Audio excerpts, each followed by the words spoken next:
வணக்கம். Welcome to choice academy. தொடர்ந்து பொருளாதார வகுப்புகள் பார்த்துட்டு வர்றோம். அதனுடைய தொடர்ச்சியாக இன்றைய வகுப்பு வந்து பார்த்துட்டிங்கன்னா வேலைவாய்ப்பு உருவாக்கம் மற்றும் வேலையின்மை. சரிங்களா, அந்த டாபிக் தான் வந்து நம்ம இன்றைக்கி பார்க்க போகிறோம். வேலைவாய்ப்பு உருவாக்கம் அப்படின்னா எம்ப்ளாய்மெண்ட் ஜெனரேஷன். எந்தெந்த துறைகளெல்லாம் வந்து பார்த்துட்டிங்கன்னா நம்ம வேலைவாய்ப்பை உருவாக்கக்கூடிய துறைகள் அப்படிங்கிறத வந்து இந்த டாப்பிக்கில் வந்து பார்க்க போகிறோம். சரிங்களா, அதுக்கப்புறம் வேலையின்மை, அப்புறம் வேலையின்மை சார்ந்த திட்டங்கள் என்னென்ன அப்படிங்கிறத பார்க்க போகிறோம். சரிங்களா, ஃபஸ்ட்டு வேலைவாய்ப்பு துறையை வந்து டெல்லி சுல்தான் காலத்தில் உருவாக்கியவர் யாருன்னா பெரோஷா துக்ளக் வந்து உருவாக்கியிருப்பார். யாருங்க? பெரோஷா துக்ளக். சரிங்களா, அவரை பற்றி பார்ப்போம். ஃபஸ்ட்டு வந்து பார்த்திங்கன்னா தொழில்களினுடைய வகைகள். சரிங்களா, தொழில்களில் வந்து பார்த்துட்டிங்கன்னா ரொம்ப ரொம்ப முக்கியமானது. சரிங்களா, இது வந்து எக்ஸாம்பிள் வந்து கேட்டிருக்காங்க. முதல்நிலை அப்படின்னு என்னது? முதல்நிலை தொழில், இரண்டாம் நிலை தொழில், அதுக்கப்புறம் வந்து மூன்றாம் நிலை தொழில், நான்காம் நிலை தொழில், ஐந்தாம் நிலை தொழில். இந்த நான்காம் நிலை தொழில், ஐந்தாம் நிலை தொழில், மூன்றாம் நிலை தொழில் கீழே தான் வரக்கூடியது. சரிங்களா, ஃபஸ்ட்டு முதல்நிலை தொழில். இதில் எது வரக்கூடியது அப்படின்னா விவசாயம், மீன் பிடித்தல், வனத்துறை, சுரங்கத் தொழில் மற்றும் கல்லுடைத்தல், இதெல்லாம் வந்து முதன்மை தொழில் கீழே வரக்கூடியது. சரிங்களா, இதில் வந்து முதல்நிலை தொழில் வந்து என்ன பணியாளர்கள் வந்து பார்த்தீங்கன்னா சிவப்பு கழுத்துப்பட்டை பணியாளர்கள் அப்படின்னு சொல்கிறாங்க. முதல்நிலை தொழில் பணியக்கூடியவர் யாருன்னா சிவப்பு கழுத்துப்பட்டை பணியாளர்கள். அடுத்தது இரண்டாம் நிலை தொழில்னா வந்து தொழிற்சாலைகள், மூலப்பொருட்களை முடிவற்ற பொருட்களாக மாற்றக்கூடிய இரண்டாம் நிலைத்துறை. இரும்பு, எஃகு, உலோகத் தொழில், உருக்காலைகள், நெசவுத்துறை, கப்பல் கட்டும் தொழில், இதெல்லாம் வந்து இரண்டாம் நிலைத்துறை. இவங்கள என்ன கழுத்துப்பட்டை பணியாளர்கள் அப்படின்னா நீலக்கழுத்துப்பட்டை பணியாளர்கள் அப்படின்னு சொல்கிறாங்க. அடுத்தது மூன்றாம் நிலை தொழில். மூன்றாம் நிலை தொழில் காப்பீடு, வங்கித்துறை, போக்குவரத்து, தொலைத்தொடர்பு, சில்லறை மற்றும் மொத்த வியாபாரம், இதெல்லாம் வந்து பார்த்துட்டிங்கன்னா மூன்றாம் நிலை தொழிலுக்குள்ளே வரக்கூடியது. சரியா, மூன்றாம் நிலை தொழில் பணியாளர்கள் அப்படின்னு சொல்கிறோம் வெளிர் சிவப்பு கழுத்துப்பட்டை பணியாளர்கள் அப்படின்னு சொல்கிறோம். சரிங்களா, மூன்றாம் நிலை தொழிலில் வரக்கூடியவர் என்னங்கன்னு சொல்கிறோம் வெளிர் சிவப்பு கழுத்துப்பட்டை பணியாளர்கள் அப்படின்னு சொல்கிறோம். ரொம்ப முக்கியம். நான்காம் நிலைத்துறை மருத்துவம், பொழுதுபோக்கு, நீதித்துறை, நிர்வாகம், அதுக்கப்புறம் ஆராய்ச்சி, இதெல்லாம் வந்து பார்த்துட்டிங்கன்னா நான்காம் நிலைத்துறைக்குள்ளே வரக்கூடியது. வெள்ளை கழுத்துப்பட்டை பணியாளர்கள் அப்படின்னு சொல்கிறாங்க. சரிங்களா, அடுத்தது ஐந்தாம் நிலைத்துறை. ஐந்தாம் நிலைத்துறைகள் வந்து பார்த்துட்டிங்கன்னா ஐந்தாம் நிலைத்துறை திட்டம் வகுப்போர், ஆலோசனை வழங்குபவர், நீதிபதி, இவங்கெல்லாம் வந்து பார்த்துட்டிங்கன்னா ஐந்தாம் நிலைத்துறை கீழே வருவாங்க. இவங்க வந்து தங்க கழுத்துப்பட்டை பணியாளர்கள் அப்படின்னு சொல்கிறாங்க. சரிங்களா, அப்போ வந்து இதில் என்ன நாம் பார்த்துருக்கோம், வேலைவாய்ப்பு அப்படிங்கிறது வேலைவாய்ப்பை உருவாக்கும் துறைகள் அப்படின்னா நாம் வந்து முதல்நிலைத்துறை, இரண்டாம் நிலைத்துறை, மூன்றாம் நிலைத்துறை அப்படின்னு சொல்கிறோம். இந்த மூன்று துறைகள் கீழே தான் வந்து 4, 5 வருது. சரியா, அப்போ மூன்றாம் நிலைத்துறைக்குள்ளே தான் வந்து 4, 5 வருது. சரிங்களா, இதை தெரிஞ்சுக்கணும். அதுக்கப்புறம் வந்து பார்த்துட்டிங்கன்னா முதல்நிலைத்துறை அப்படின்னா விவசாயம், மீன் பிடித்தல், வனத்துறை, சுரங்கத் தொழில், கல்லுடைத்தல், இதெல்லாம் வந்து முதல்நிலைத்துறை கீழே வரும். இவங்க வந்து சிறப்பு கழுத்துப்பட்டை பணியாளர்னு சொல்லிக்கிறாங்க. இது ரொம்ப முக்கியமானது. இரண்டாம் நிலைத்துறை அப்படின்னா மூலப்பொருட்களை முடிவற்ற பொருட்களாக மாற்றக்கூடியது. இரும்பு, எஃகு, உலோகத் தொழில், உருக்காலைகள், நெசவுத்துறை, கப்பல் கட்டும் தொழில்கள், இதெல்லாம் வந்து நீலக்கழுத்துப்பட்டை பணியாளர்கள் அப்படின்னு சொல்கிறாங்க. அடுத்து மூன்றாம் நிலை அப்படிங்கிறது காப்பீடு, வங்கித்துறை, உடல்நலம், போக்குவரத்து, தொலைத்தொடர்பு, சில்லறை மற்றும் மொத்த வியாபாரம், இவங்கெல்லாம் வந்து பார்த்துட்டிங்கன்னா மூன்றாம் நிலைத்துறை கீழே வர்றாங்க. இவங்க வெளிர் சிவப்பு கழுத்துப்பட்டை பணியாளர்கள் அப்படின்னு சொல்கிறாங்க. அடுத்து நான்காம் நிலைத்துறை மருத்துவம், பொழுதுபோக்கு, நீதித்துறை, நிர்வாக, ஆராய்ச்சி, வளர்ச்சி, இவங்கெல்லாம் வந்து நான்காம் நிலைத்துறை. இவை வெள்ளை கழுத்துப்பட்டை பணியாளர்கள் அப்படின்னு சொல்கிறாங்க. ஐந்தாம் நிலைத்துறை திட்டம் வகுப்போர், ஆலோசனை வழங்குவோர், நீதிபதி, இவங்கெல்லாம் ஐந்தாம் நிலைத்துறை கீழே வர்றாங்க. இவங்க தங்க கழுத்துப்பட்டை பணியாளர்னு சொல்கிறாங்க. இது ரொம்ப ரொம்ப முக்கியம். இவங்க இந்த கழுத்துப்பட்டை பணியாளர்கள் அப்படிங்கிறது கேட்பாங்க. சரிங்களா, ரொம்ப ரொம்ப முக்கியமானது. அடுத்தது வேலையின்மையினுடைய வகைகள். சரிங்களா, இந்த வேலையின்மையினுடைய வகைகள் அப்படிங்கிறது ரொம்ப ரொம்ப முக்கியமான டாப்பிங்க. மெயின்ஸ் ஓரியன்டாக இது ரொம்ப முக்கியமானது. சரிங்களா, இதில் வந்து நம்ம வாட் இஸ் வாட் அப்படின்னு தான் நம்ம பார்க்க போகிறோம். சரிங்க, வேலையின்மையின் வகைகள். இதை வந்து நம்ம மெயின்ஸ் ஓரியன்டாக பார்க்கணும் அப்படின்னா நிறைய பாயிண்ட்ஸ் கலெக்ட் பண்ணி தான் நம்ம வந்து எழுதணும். புரியுதுங்களா? இப்போ கற்றோர் வேலையின்மை அப்படின்னு கொடுத்துட்டாங்கன்னா இப்போ வாட் இஸ் வாட் மட்டும் தான் நம்ம தெரிஞ்சுக்கிறோம். ஆனால் மெயின்ஸ் ஓரியன்டாக எழுதும்போது நிறைய பாயிண்ட்ஸ் வந்து நம்ம எழுதுகிற மாதிரி இருக்கும். சரிங்களா, சரி, அடுத்தது பார்க்கலாம். ஃபஸ்ட்டு வேலையின்மையினுடைய வகைகள். கற்றோர் வேலையின்மை. சரிங்களா, கற்றோர் வேலையின்மை என்னது? படித்த இளைஞர்களுக்கு வேலை கிடைக்காத நிலையை நம்ம என்ன சொல்கிறோம்? கற்றோர் வேலையின்மை அப்படின்னு சொல்கிறோம்.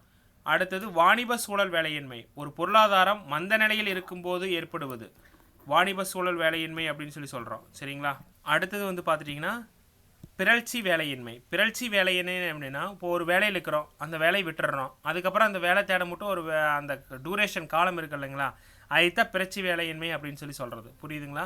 சந்தை நிலைகளில் ஏற்படும் மாற்றங்களால் தேவை மற்றும் அளிப்பு நிலையில் மாற்றங்கள் ஏற்படுகிறது. அடுத்து பருவகால வேலையின்மை. பருவகாலம் இல்லாத நேரத்தில் விவசாய பணிகள் தடைபெறாத போது இந்த வேலையின்மை வந்து ஏற்படுது. சரியா? பருவகால இந்த விவசாயத்தில் தான் இந்த பருவகால வேலையின்மையெல்லாம் ஏற்படுங்க. அடுத்தது மறைமுக வேலையின்மை. அதிகமான தொழிலாளர்கள் குறைவான வருமானத்திற்காக வேலை செய்யும் நிலை விவசாயம். அதிகமான தொழிலாளர்கள் குறைவான வருமானத்திற்காக வேலை செய்யும் நிலை விவசாயம். அமைப்புசார் வேலையின்மை. கைபேசியின் தேவையை அதிகரித்ததால் கேமராவின் தயாரிப்பில் வேலையின்மை ஏற்பட்டது. அதாவது வந்து ஒரு பொருளுடைய தேவை அதிகரிக்கிறனால இன்னொரு துறைக்கு வந்து வேலையின்மை வந்து ஏற்படுது. அதைத்தான் கொடுத்துருக்காங்க. அடுத்து தொழில்நுட்ப வேலையின்மை. புதிய தொழில்நுட்பங்கள் உழைப்பாளர்களின் தேவைகளை குறைப்பதே வந்து பார்த்துட்டிங்கன்னா தொழில்நுட்ப வேலையின்மை அப்படின்னு சொல்லி சொல்கிறோம். சரிங்களா? அப்போ இதில் என்ன தெரிஞ்சுக்கிட்டோம்? வேலையின்மை அப்படிங்கிறது கற்றோர் வேலையின்மை அப்படின்னா படித்த இளைஞர்களுக்கு வேலை கிடைக்காத நிலை. வாணிப சூழல் வேலையின்மைனா ஒரு பொருளாதாரம் மந்த நிலையில் இருக்கும்போது ஏற்படுவது. பிறழ்ச்சி வேலையின்மைனா ஒரு வேலை தேடிட்டு இருக்கும்போது இன்னொரு வேலைக்காக அந்த வேலையை விட்டுட்டு இன்னொரு வேலைக்காக வெயிட் பண்ணும் இல்லைங்களா, அதை பிறல் சுழற்சி வேலையின்மை. பருவகால வேலையின்மை பருவகாலம் இல்லாத நேரத்தில் விவசாய பணிகள் தடைபெறாத போது அந்த விவசாயத்தில் அந்த பருவகால வேலையின்மை வந்து ஏற்படும். அடுத்து மறைமுக வேலையின்மை. அதிகமான தொழிலாளர்கள் குறைவான வருமானத்திற்காக வேலை செய்யும் நிலை விவசாயம். அடுத்து அமைப்புசார் வேலையின்மை. கைபேசியினுடைய தேவை அதிகரித்ததால் கேமராவினுடைய தயாரிப்பில் வேலையின்மை ஏற்பட்டது. அதாவது வந்து ஒரு ஃபீல்டு அது உருவாகும் போது இன்னொரு ஃபீல்டுடைய மதிப்பு வந்து குறையிறது. அடுத்து தொழில்நுட்ப வேலையின்மை. புதிய தொழில்நுட்பத்துடைய உழைப்பாளர்களின் தேவையை குறைப்பதே வந்து தொழில்நுட்ப வேலையின்மை. இந்த தொழில்நுட்ப வேலைக்கு இன்னொரு எக்ஸாம்பிள் சொல்லலாம். இப்போ ஏஐனுடைய பயன்பாடு வந்து அதிகமாகிருச்சு. சரிங்களா? அதனால் வந்து தொழில்நுட்பங்கள் அதிகமாகும் போது மனிதர்களுடைய தேவை வந்து கம்மியாகுங்க. சரிங்களா? இதுதான் நம்ம என்ன சொல்கிறோம்? தொழில்நுட்ப வேலையின்மை அப்படின்னு சொல்லி சொல்கிறோம். இது வாட் இஸ் வாட் அப்படின்னு சொல்லி தெரிஞ்சுக்குங்க. சரிங்களா? அடுத்தது பகவதி கமிஷன் 1973ஆம் ஆண்டு அமைக்கப்பட்டது. அதாவது வந்து வேலையின்மை பிரச்சனையை தீர்ப்பதற்காக அமைக்கப்பட்ட commission Bhagwati commission. Bhagwati committee அப்படி ஒரு பொருளாதார நிபுணர். இவர் வந்து நீதிபதிங்க. சரிங்களா? இவர் ஒரு நீதிபதியாக வந்து பணியாற்றியவர். சரிங்களா? இது எக்ஸ்ட்ராவாக நம்ம தெரிஞ்சுக்கணும். அடுத்தது இந்திய அரசு வேலையின்மையின் அளவை மதிப்பிட்டு அதுக்கு தீர்வு காணும் வழிமுறைகளை ஆராய பகவதி தலைமையில் ஒரு குழுவை அமைத்தது. இந்திய அரசு வேலையின்மையின் அளவை மதிப்பிட்டு அதற்கு தீர்வு காணும் வழிமுறைகளை ஆராய பகவதி தலைமையில் ஒரு குழுவை அமைத்தது. சரியா? இக்குழுவினுடைய பரிந்துரைகள். பெரிய அளவிலான கிராம வளர்ச்சி திட்டங்கள் தொடங்கப்பட வேண்டும். அது பகவதி கமிஷனுடைய பரிந்துரைகள் வந்து கொடுத்துருக்காங்க. கிராம வளர்ச்சி திட்டங்கள் தொடங்கப்பட வேண்டும். அடுத்தது உழைப்பு செறிவுடைய தொழிலாளர்களுக்கு முன்னுரிமை கொடுக்க வேண்டும். உழைப்பாளர்கள் அதிக நேரம் வேலை செய்வது தடுக்கப்பட வேண்டும். சரிங்களா? வாரத்திற்கு 48 மணி நேரம் பணி என்பதை 41 மணி நேரமாக குறைக்க வேண்டும் அப்படிங்கிறது பகவதி கமிஷனுடைய பரிந்துரை. சரிங்களா? ரொம்ப ரொம்ப முக்கியமான ஒரு கமிஷனுங்க. இது எக்ஸாம்பிள் கேட்பாங்க. வேலையின்மை பிரச்சனையை தீர்ப்பதற்காக அமைக்கப்பட்ட கமிஷன் பகவதி கமிஷன். எந்த ஆண்டு அமைக்கப்பட்டது? 1973. இக்குழுவினுடைய பரிந்துரைகள் என்ன? பெரிய அளவிலான கிராம வளர்ச்சி திட்டங்கள் தொடங்கப்பட வேண்டும். உழைப்பு செறிவுடைய தொழில்களுக்கு முன்னுரிமை கொடுக்க வேண்டும். உழைப்பாளர்கள் அதிக நேரம் வேலை செய்வது தடுக்கப்பட வேண்டும். வாரத்திற்கு 48 மணி நேரம் பணி என்பதை 41 மணி நேரமாக குறைக்க வேண்டும். இது ரொம்ப முக்கியம். அடுத்தது CMIEன்னு கொடுத்துருக்காங்க இல்லைங்களா? இந்த CMIE என்பது மொழிவடிவம். சரியா? தமிழில் வந்து பார்த்தீங்கன்னா இந்திய பொருளாதாரத்தை கண்காணிப்பதற்கான மையம் அப்படின்னு சொல்லி சொல்கிறாங்க. சரி, அதாவது வந்து என்னது ஒரு முக்கியமான ஒரு அமைப்பு. CMIE அப்படின்னா இந்திய பொருளாதாரத்தை கண்காணிப்பதற்கான ஒரு மையம் அப்படின்னு சொல்லி சொல்கிறோம். இதை வந்து இங்கிலீஷில் வந்து எக்ஸ்பேண்ட் என்ன அப்படின்னா centre for monitoring Indian economy. என்னது? Centre for monitoring Indian economy அப்படிங்கிறதா CMIE அப்படின்னு சொல்லி சொல்கிறது. Centre for monitoring Indian economy ரொம்ப ரொம்ப முக்கியமான ஒரு அமைப்பு. சரிங்களா? அடுத்து இதனுடைய முக்கிய தகவல்கள். CMIE-னுடையது இந்தியாவின் முன்னணி தனியார் வணிக தகவல் மற்றும் பொருளாதார ஆராய்ச்சி நிறுவனமாகும். இந்தியாவின் முன்னணி தனியார் வணிக தகவல் மற்றும் பொருளாதார ஆராய்ச்சி நிறுவனமாகும். இது CMIE.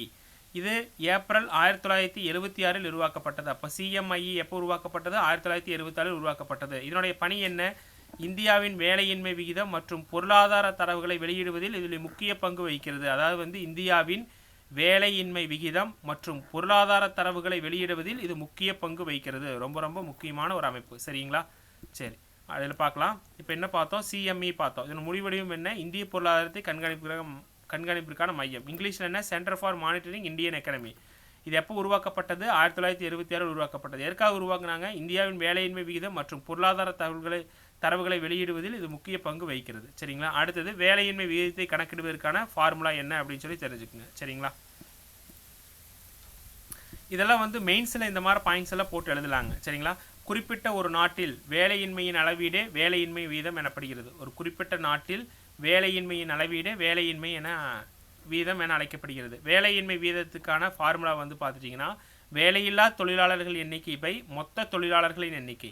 வேலையில்லா தொழிலாளர்களின் எண்ணிக்கை பை மொத்த தொழிலாளர்களின் எண்ணிக்கை இன்ட்டு 100. சரிங்களா?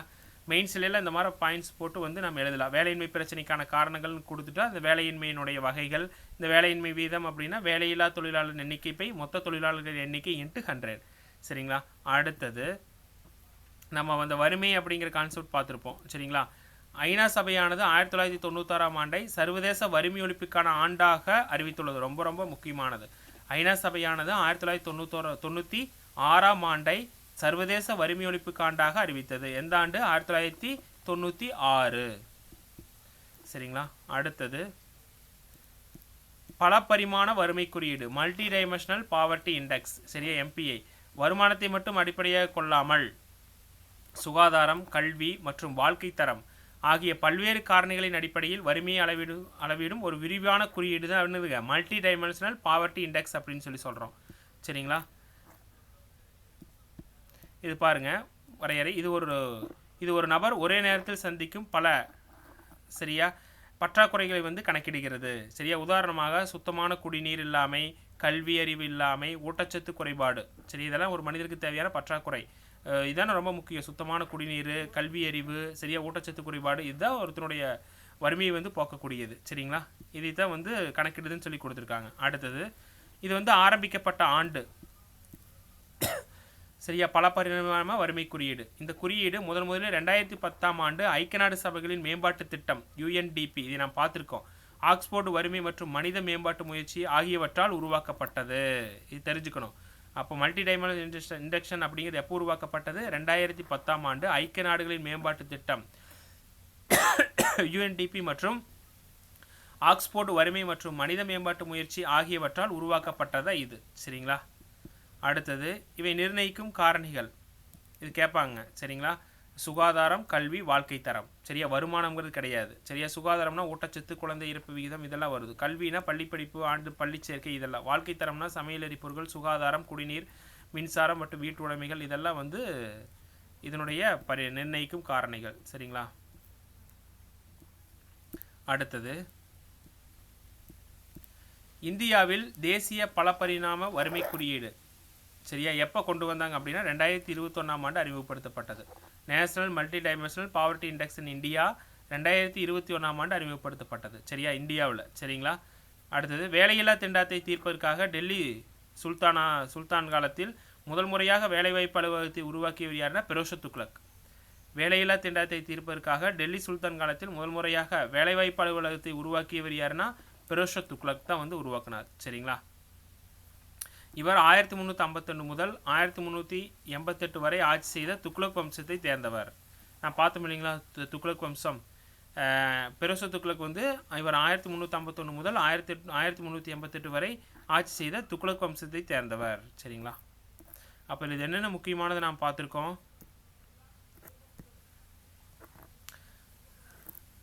CMIனா பார்த்துருக்கோம். அது ரொம்ப முக்கியமான அமைப்பு. 1976 தோற்றுவிக்கப்பட்டது. வேலையின்மை வீதம் மற்றும் பொருளாதார தகவலை வெளியிடுவது முக்கியமாக பங்கு வகிக்கிறது. வேலையின்மை வீதத்துக்கான ஃபார்முலா வேலையில்லா தொழிலாளர் எண்ணிக்கை பை மொத்த தொழிலாளர் எண்ணிக்கை இன்ட்டு 100. எந்த ஆண்டு வறுமை ஒழிப்பாண்டு அறிவிச்சிருக்காங்க? 1996. பல பரிணாம வறுமை குறியீடு என்றால் என்ன? சுகாதாரம், கல்வி, வாழ்க்கை தரம் ஆகிய பல்வேறு காரணிகள் அடிப்படையில் வறுமை அளவிடும் ஒரு விரிவான அமைப்பு. இது எப்போ உருவாக்கப்பட்டது? 2010. யார் உருவாக்கினா? UNDP மற்றும் OPHI வறுமை மற்றும் மனித மேம்பாட்டு முன்முயற்சி ஆகியவற்றால் உருவாக்கப்பட்டது. எதை கணக்கிடுது? சுகாதாரம், கல்வி, வாழ்க்கை தரம். இந்தியாவில் தேசிய பல பரிணாம வறுமை குறியீடு எப்போ அறிமுகப்படுத்தப்பட்டது? 2021ஆம் ஆண்டு அறிமுகப்படுத்தப்பட்டது. அதான் வேலைவாய்ப்பு எம்ப்ளாய்மெண்ட் ஜெனரேஷன். வேலைவாய்ப்பு துருவியை டெல்லி சுல்தான் காலத்தை உருவாக்கியவர் யாருங்க?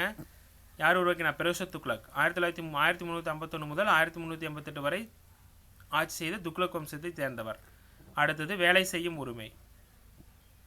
இது ஆர்டிக்கல் ரொம்ப முக்கியம்.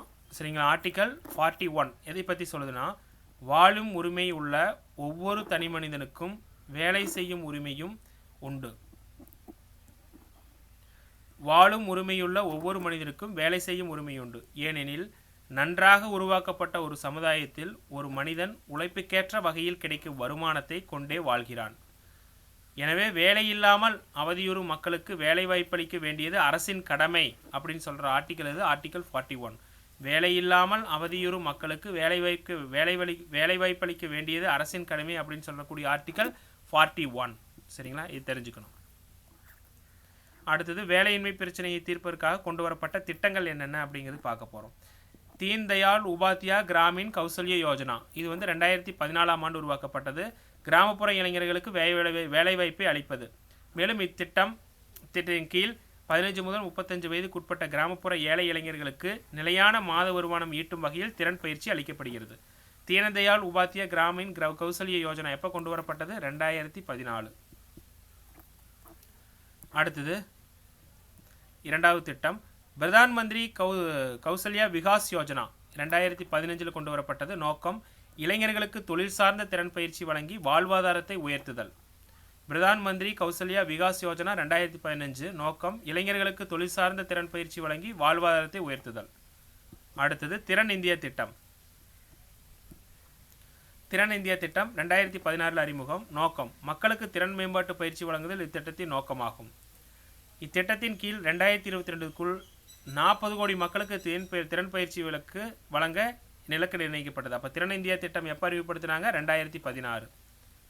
அடுத்து PM டாக்ஸ் திட்டம் 2020-21 நோக்கம் குறுகிய கால திறன் மேம்பாட்டு பயிற்சி அளிப்பது இத்திட்டத்தின் நோக்கமாகும்.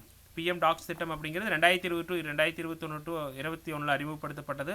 குறுகிய கால திறன் மேம்பாட்டு பயிற்சி அளிப்பது இத்திட்டத்தின் நோக்கமாகும். இதே மெயின்ஸ்லாம் கேட்டாங்கன்னா இந்த திட்டத்தை பற்றி நான் பிரீஃபாக எழுதணும். சரிங்களா. அடுத்தது தமிழ்நாடு நகர்ப்புற வேலைவாய்ப்பு திட்டம் 2021 டிசம்பர் 21 வந்து அறிமுகப்படுத்தினாங்க. தமிழ்நாடு நகர்ப்புற வேலைவாய்ப்பு திட்டம் 2021 டிசம்பரில் அறிவித்தாங்க. இத்திட்டம் முதலில் சென்னையில் உள்ள திருவிக நகர் மற்றும் தண்டையார்பேட்டை மண்டலங்களில் அறிமுகப்படுத்தப்பட்டுள்ளது. நோக்கம் கொரோனாவால் வேலையிழந்த நபர்களுக்கு வேலைவாய்ப்பை வழங்குவது. கொரோனாவால் வேலைவாய்ப்பு இழந்த மக்களுக்கு வேலைவாய்ப்பை வழங்குவது. இதை பரிந்துரை செய்த கமிட்டி எது? C Rangarajan committee. சரிங்களா. இப்போ தமிழ்நாடு நகர்ப்புற வேலைவாய்ப்பு திட்டம் 2021 டிசம்பரில் அறிமுகப்படுத்தப்பட்டது. நோக்கம் வந்து கொரோனாவால் வேலையிழந்த நபர்களுக்கு வேலைவாய்ப்பை வழங்குவது. இதை பரிந்துரை செய்த கமிட்டி எது? ரங்கராஜன் கமிட்டி. சரிங்களா. அடுத்தது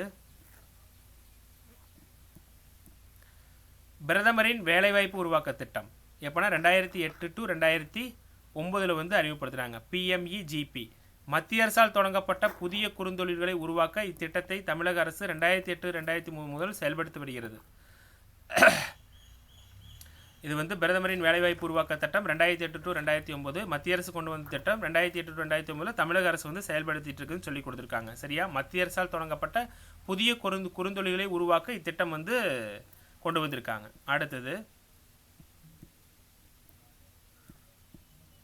அடுத்த திட்டம் புதிய தொழில் முனைவோர் மற்றும் தொழில் நிறுவன மேம்பாட்டு திட்டம் நீட்ஸ் 2012-2013. சரிங்களா. முதல் இந்த திட்டத்தை தமிழக அரசு செயல்படுத்தி வருகிறது. படித்த முதல் தலைமுறை இளைஞர்களான உதவி செய்யும் நோக்கத்துடன் இத்திட்டம் செயல்படுத்தப்பட்டு வருகிறது. புதிய தொழில் முனைவோர் மற்றும் தொழில் நிறுவன மேம்பாட்டு திட்டம் நீட்ஸ் 2012-13 நடைபெறுத்தப்பட்டு வருகிறது. திட்டத்தின் நோக்கம் படித்த முதல் தலைமுறை இளைஞர்களுக்கான உதவி செய்யும் நோக்கத்துடன் இத்திட்டம் வந்து செயல்படுத்தப்பட்டு வருகிறது. அடுத்தது வேலையில்லா இளைஞர்களுக்கு வேலைவாய்ப்பு உருவாக்கும் திட்டம் UYEGP சமுதாயத்தில் பின்தங்கி உள்ளவர்களை முன்னேற்ற படித்த வேலையில்லா இளைஞர்களுக்காக வேலைவாய்ப்பினை உருவாக்கும் திட்டமாகும். சரிங்களா. வேலையில்லா இளைஞர்களுக்கான வேலைவாய்ப்பு உருவாக்கும் திட்டம் UYEGP சமுதாயத்தில் பின்தங்கி உள்ளவர்களை முன்னேற்ற படித்த வேலையில்லா இளைஞர்களுக்கு வேலைவாய்ப்பை உருவாக்கும் திட்டமாகும். இதெல்லாம் தெரிஞ்சுக்கணும். இதில் சென்ட்ரல் கவர்மெண்ட் ஸ்கீமும் இருக்குது, ஸ்டேட் கவர்மெண்ட் ஸ்கீமும் இருக்குது. இது நம்ம மெயின்ஸ்லாம் கேட்டாங்கன்னா இது பிரீஃபாக நம்ம எழுதுகிற மாதிரி இருக்கும். சரிங்களா. இது நாம் தெரிஞ்சுக்கணும். அடுத்தது கரண்ட் அஃபேர்ஸுங்க. கரண்ட் அஃபேர்ஸில் முக்கியமானது பார்க்கலாம். இந்தியாவில் அதிக ராம்சார் தலங்களை கொண்ட மாநிலம் வந்து தமிழ்நாடு. சரிங்களா. ரொம்ப ரொம்ப முக்கியமானது. இந்தியாவில் அதிக ராம்சார் தலங்களை கொண்ட மாநிலம் வந்து தமிழ்நாடு. அடுத்தது தாரா உள்நாட்டிலேயே உருவாக்கப்பட்ட நவீன சாதனத்துடன் கூடிய அதிநவீன ஏவுகணை சோதனை ஒடிசா மாநிலத்தையொட்டி கடல் பகுதியில் வெற்றிகரமாக மேற்கொள்ளப்பட்டது. இது தாரா. சரியா. இங்கே ஒடிசா மாநிலத்தில் கடலோர பகுதியில் வந்து சோதனை வந்து பண்ணியிருக்காங்க. அடுத்தது தாரா எனப்படும் இந்த சாதனம்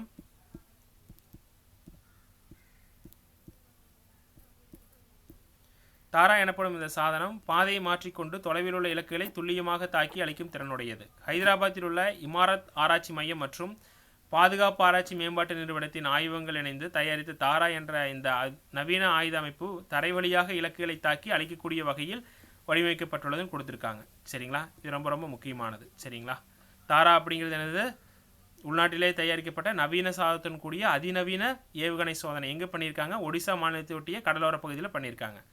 அடுத்தது பெங்களூர் குழந்தைகள் பராமரிப்பு மையம்.